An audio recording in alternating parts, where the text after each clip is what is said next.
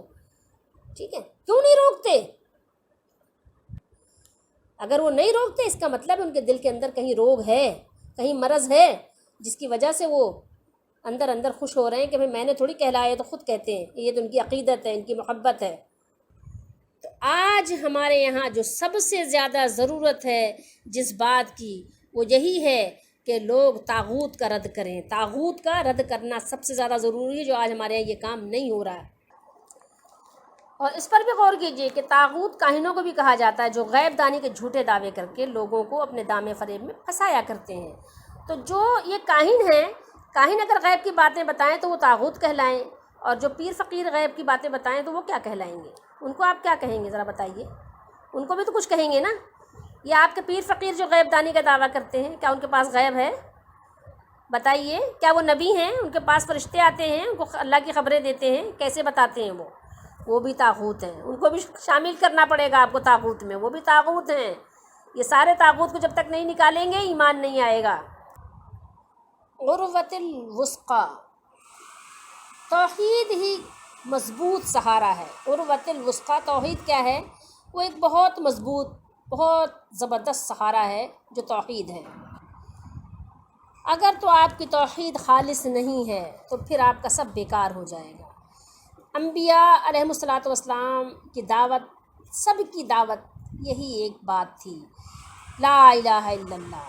اچھا، بہت سے لوگ ہیں بیچارے نادانی میں نبیوں کو اللہ کے برابر ٹھہرانے لگ جاتے ہیں، حالانکہ انبیاء نے اس سے برات حاصل کی ہے، بیزاری کا اظہار کیا ہے. لیکن لوگ ہیں نادان ہیں، کرتے رہتے ہیں. اللہ تعالیٰ سمجھ دے، ہمیں بھی سمجھ دے، ہمیں بھی ہدایت دے، سیدھے راستے پہ چلائے، سیدھے راستے پر موت دے.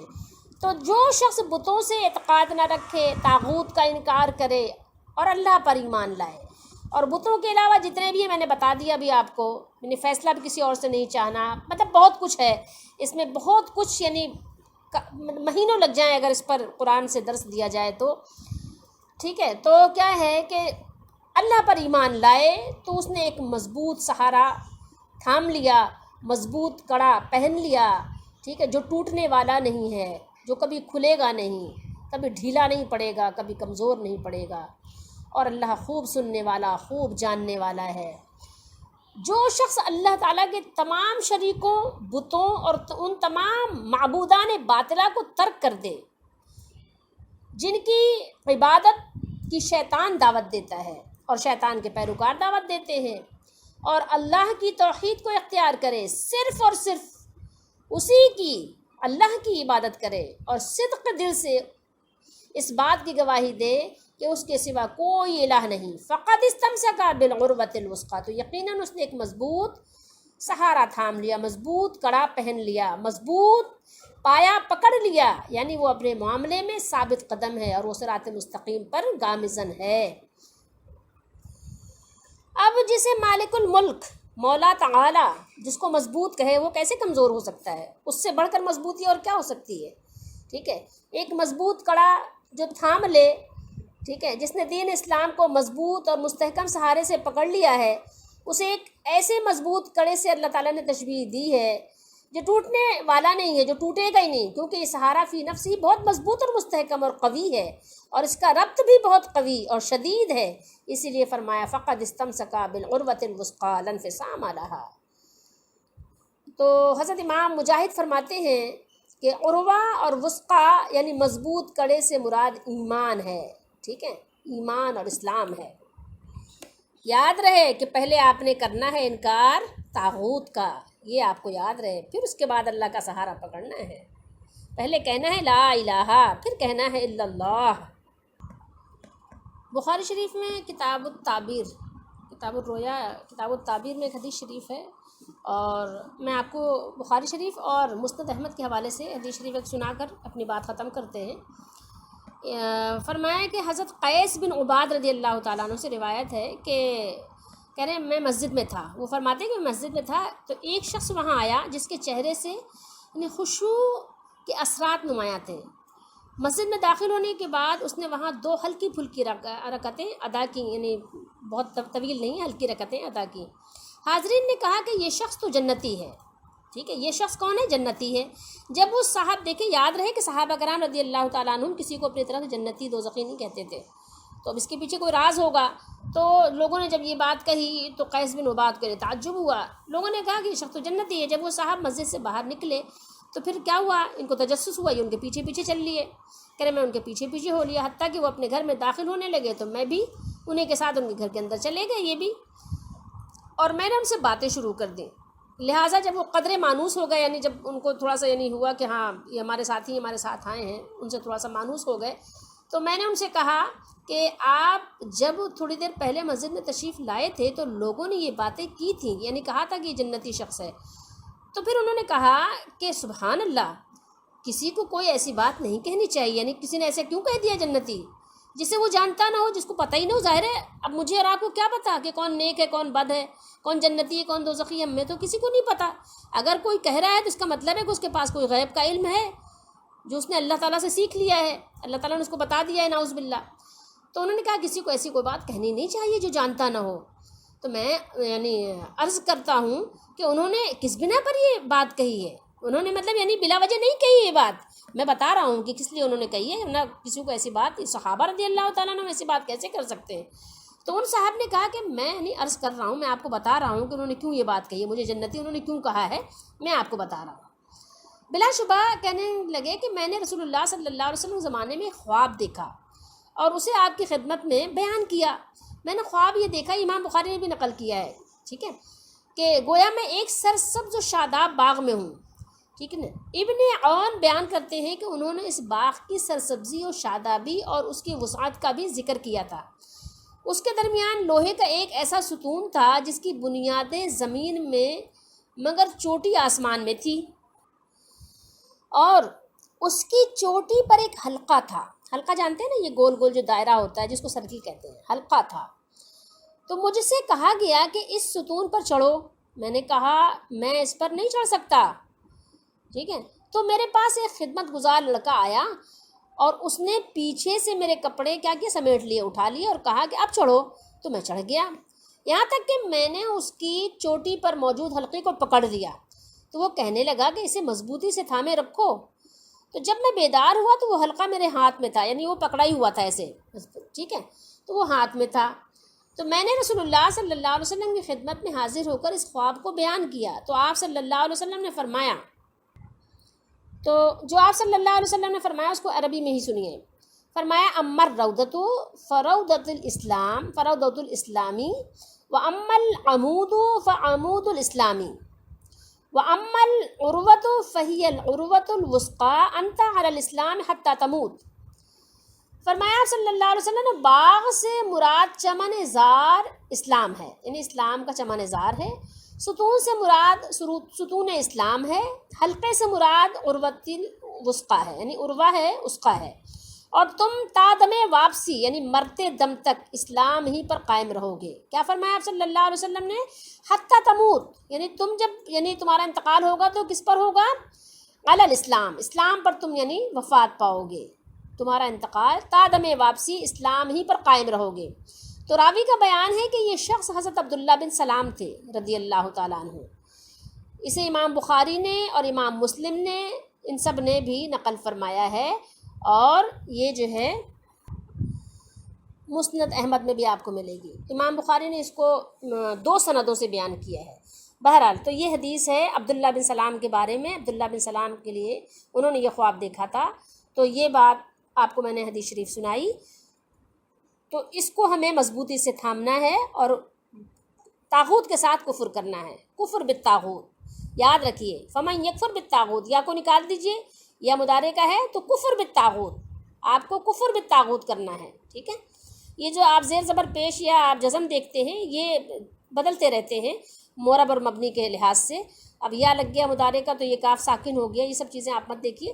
کفر بالطاغوت آپ نے کرنا ہے ہر حال میں، ٹھیک ہے، وہ چاہے اسمبلیوں میں بیٹھے ہوئے لوگ ہوں یا وہ جہاں بھی ہوں، جس ادارے میں بھی ہوں، آپ ان کے ساتھ آپ نے کفر کرنا ہے، انکار کرنا ہے، رد کرنا ہے اس کا۔ ہر نبی کا یہ مشن، ہر نبی کی یہی دعوت۔ عقائد و افکار میں بنیادی چیز توحید ہے، توحید باری تعالیٰ ہے۔